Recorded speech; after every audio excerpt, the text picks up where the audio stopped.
بسم الله الرحمن الرحیم.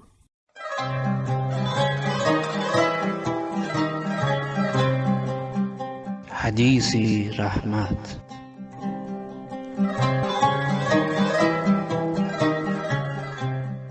السلام علیکم همراهانی خوبی برنامه‌های رادیو مهر. مدینه حیدرزاده هستم و خداوند را سپاسگزارم که به من این فرصت را داد تا در طول ماه شریف خدمت شما عزیزان باشم.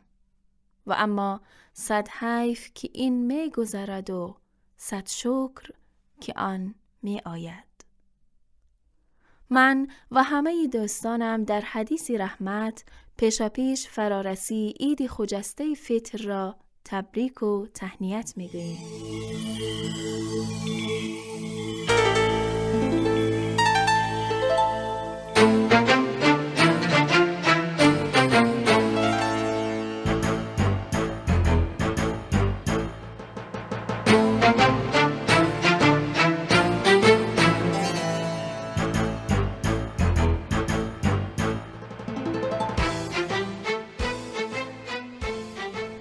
امروز از جنسی روزهای معمولی نیست، بلکه امروز از جنسی روزهای رستگاری است، از جنسی روزهایی که درهای بهشت چشم براه ما می شوند، روزهایی که فرشته ها به استقبال آمدند تا بالهایشان را فرش این مسافران خاکی کنند، مسافرانی که از ملاقات خالق برگشتند و نفسهاشان عطر توبه می دهد.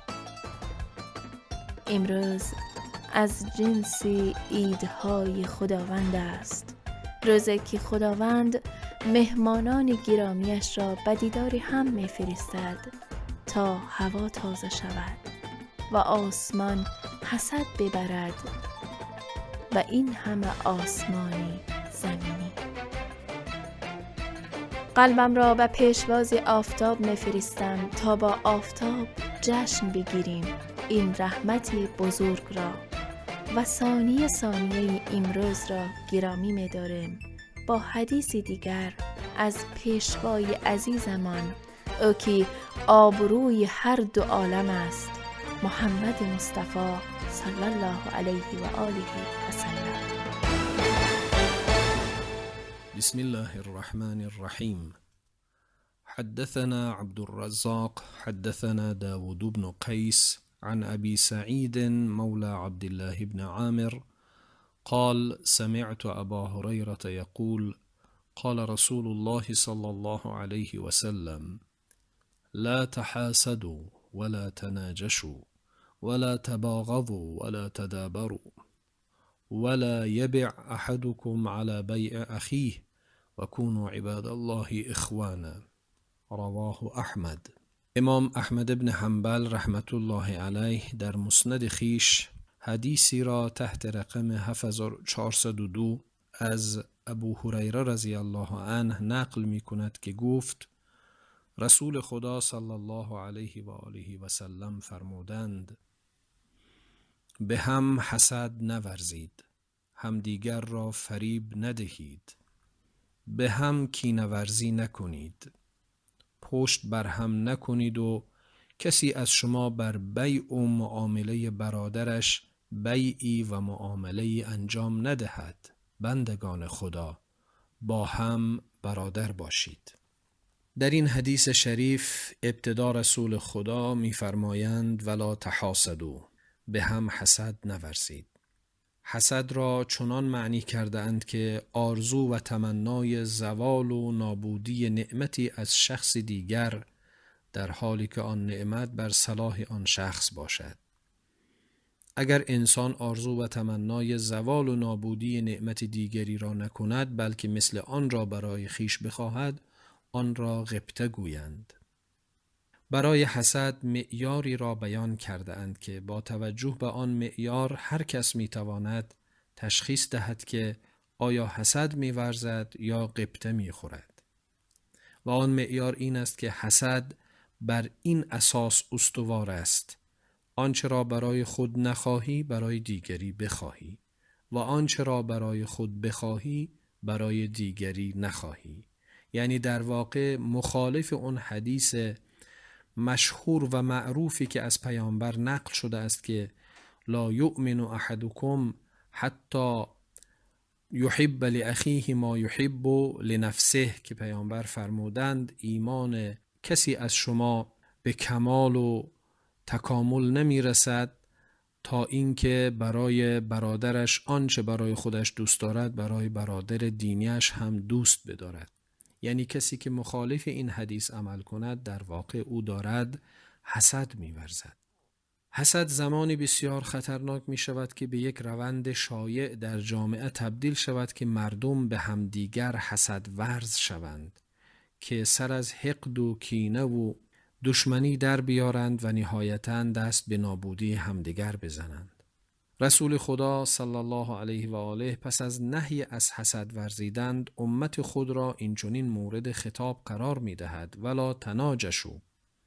در معنای این عبارت در لسان العرب چنین گفته است: تناجش آن است که مرد قیمت و ارزش کالای خود را بلند کند در حالی که قصد فروش آن را ندارد، بلکه می‌خواهد دیگری آن قیمت غیر واقعی را بشنود و او نیز کالای خود را گرانتر کند. و شخص ناجش همان خائن را گویند. در این حدیث تمام نهی‌های رسول خدا از جمله نهی‌های صریح بوده و نهی صریح دلالت بر حرمت دارد، یعنی به عبارت دیگر دلالت بر وجوب دست نگه داشتن از موضوع نهی را میرساند. بنابراین عبارت لا تناجسوا مسلمین را صریحاً از افزودن بر قیمت واقعی کالا منع می کند، زیرا این کار زشت ضرری را در بر دارد که بر افراد جامعه اسلامی وارد خواهد شد. خیانت در هر صورتش قبیح و زشت است، هرچند در جامعه خیانت‌های مالی و معاملاتی فراوان به چشم می‌خورد که رسول خدا علیه السلام به همین خیانت مالی در این حدیث تأکید نموده است. در ادامه می‌فرماید ولا یبع احدکم علی بیع اخیه، کسی از شما بر بیع و معامله برادرش بیع و معامله انجام ندهد.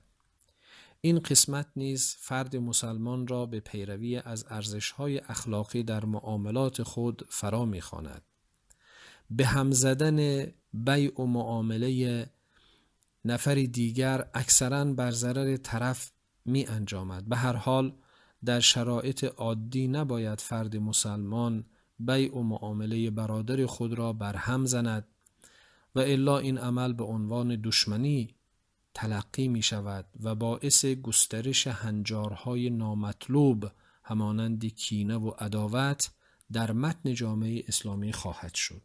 سپس رسول خدا صلی الله علیه و آله همه افراد امت خود را اینچنین مورد خطاب قرار می دهد و کونوا عباد الله اخوانا، بندگان خدا با هم برادر باشید. این همان فراخوان حبیب خداست که در بستر تاریخ همواره تنین انداز بوده و هست و خواهد بود. بالاخص ارزش این خطاب زمان احساسش بیشتر و رساتر است که جامعه مسلمانان گرفتار چند دستگی و پراکندگی باشد و از طرفی هم دشمنان اسلام و مسلمین بر قصد جان امت اسلام چنگ و دندان خود را نیز تیز کرده باشند. پس بیاییم بندگان خدا باشیم و با هم برادر باشیم. و السلام علیکم و رحمت الله و برکاته.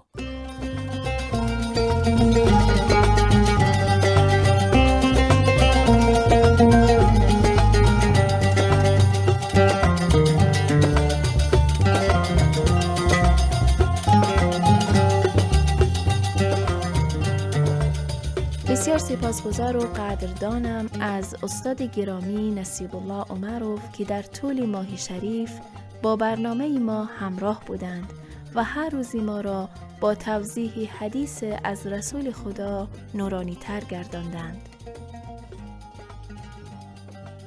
به نماز می ایستم و تکبیر می زنم بر دنیا و هر آنچه مرا از نوازش نسیم رحمتت دور می سازد.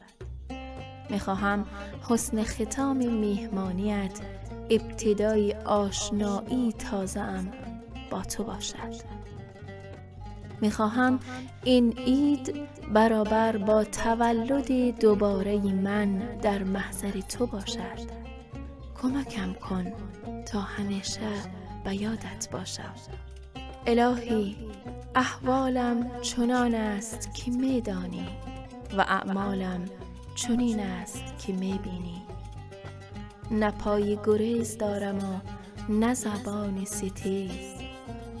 یا ارحم الراحمین، به حق کبریایی خود، به حق رسالت محمد صلی الله علیه و آله و سلم، بهترین ها را در این روز پایانی ماه مبارک رمضان برای همه عزیزانم مقدر بفرما.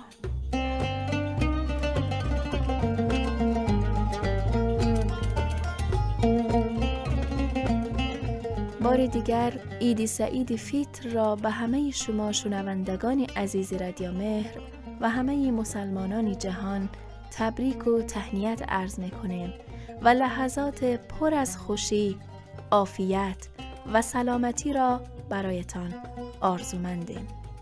بدرود و خدا نگهدار.